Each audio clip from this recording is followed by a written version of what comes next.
This is a story about American robin, Turdus migratorius, named Matilda.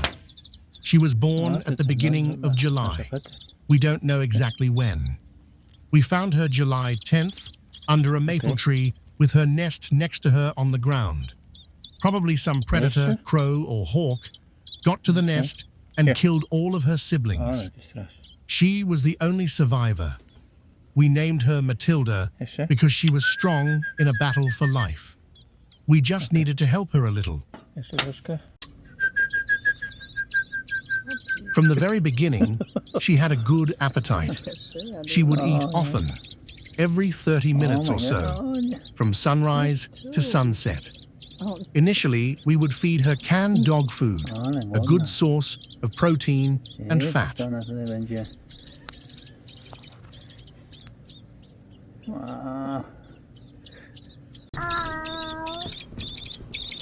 Kevin, our dog, wasn't sure if giving Matilda his food was such a great idea.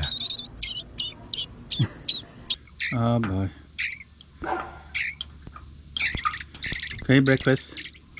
After a couple of days, Matilda was ready to get out of her nest and eat on a glass table. We would start introducing her to other foods, mainly fruits and berries.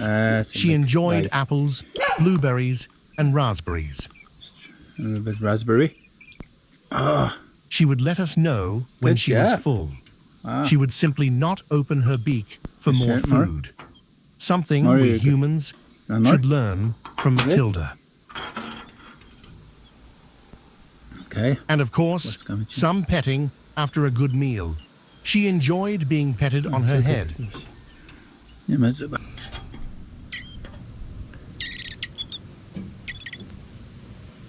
Another 2 days passed, and Matilda grew few extra feathers and started to look like a robin. She enjoyed standing on my hand during feeding. She just wanted to make sure that I would not walk away with the food. Her appetite did not stop, but the frequency of feeding was reduced to between 1 and 2 hours. Bigger meals, of course.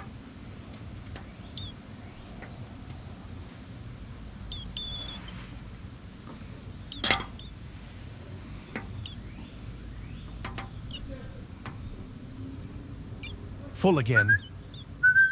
Every night, she would sleep in a comfortable nest, placed in a flower pot, covered with netting for protection. The whole structure placed on a table under an umbrella to protect her from rain and sharp hawk's eyes. It was time to start introducing Matilda to her natural foods. A juicy worm has been served, but she did not look interested, not even noticing the worm.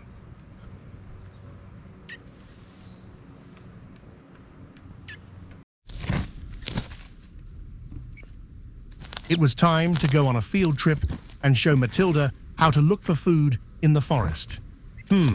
Is she learning?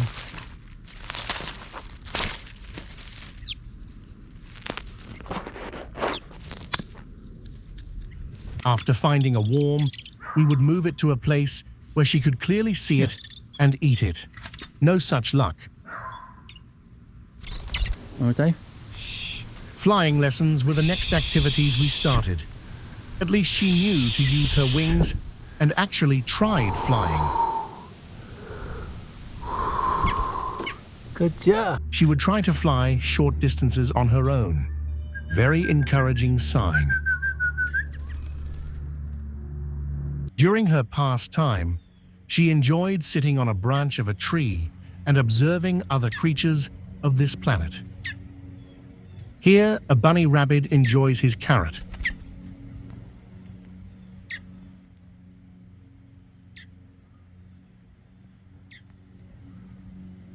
Our dog, Kevin, watches the rabbit closely too, in hopes that he leaves a piece of carrot for him.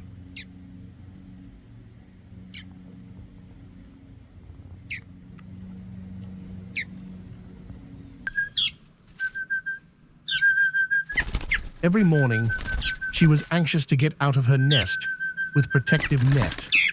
We still wanted her to be protected at night until she is ready.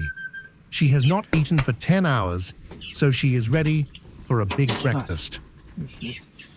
A, poczekaj, się da. Czekaj. A, czekaj. No już ci daję, już. No poczekaj. To byś tylko chciała jeść.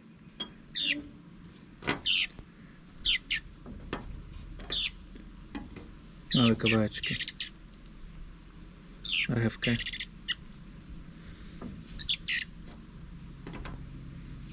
To jest mięsko.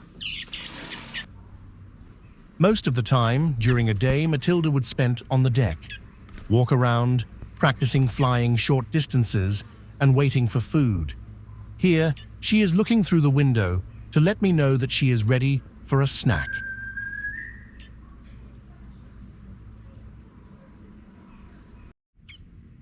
Trying to convince Matilda to eat worms, one of her natural foods, was still a challenge.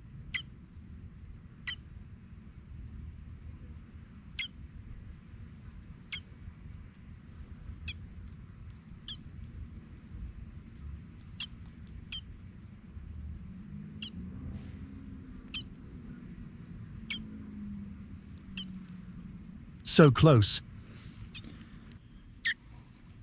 She kept growing very fast and started to look like a full-grown robin.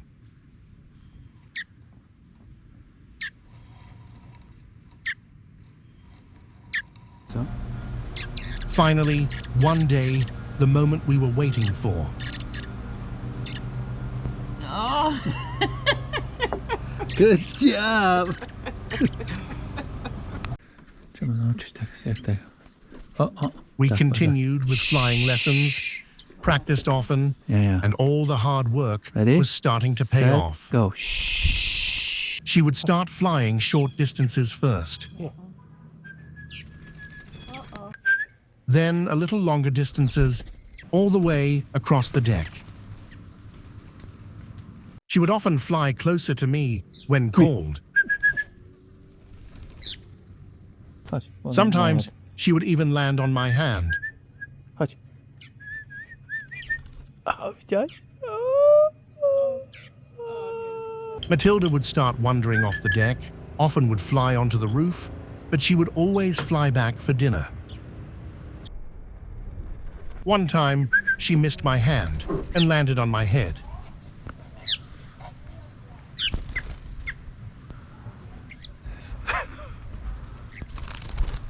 Okay, good job. Now, perched on the deck railing, Matilda felt a stirring within her. The world beyond the garden, a vast expanse of blue sky and verdant trees, beckoned. She'd spent countless hours watching other birds, their graceful flight inspiring her. We knew the time would come soon for Matilda to spread her wings and take to the sky. One late afternoon, we found Matilda sitting on a branch of a tree, growing next to our deck, thinking even more about leaving. We all knew that she was ready. Will today be the day? Today was the day, or the evening. This is the last picture of Matilda. A gentle breeze ruffled her feathers, carrying the sweet scent of honeysuckle. Matilda's heart pounded with anticipation. She took a deep breath, her chest rising and falling. Her human friends stood nearby, their eyes filled with a mixture of pride and sadness. They knew this moment was inevitable, a bittersweet milestone in Matilda's life. With a final glance at her human family, Matilda launched herself into the air. Her wings, once small and delicate, now carried her effortlessly. The wind rushed past her, a cool, refreshing sensation. She soared higher and higher, the world below shrinking into a miniature landscape. As she flew, Matilda felt a sense of freedom and exhilaration she had never known before. She was no longer a pet bird, confined to a human's care. She was a wild creature, a part of the natural world. and as she soared through the sky, she knew she had found her true home.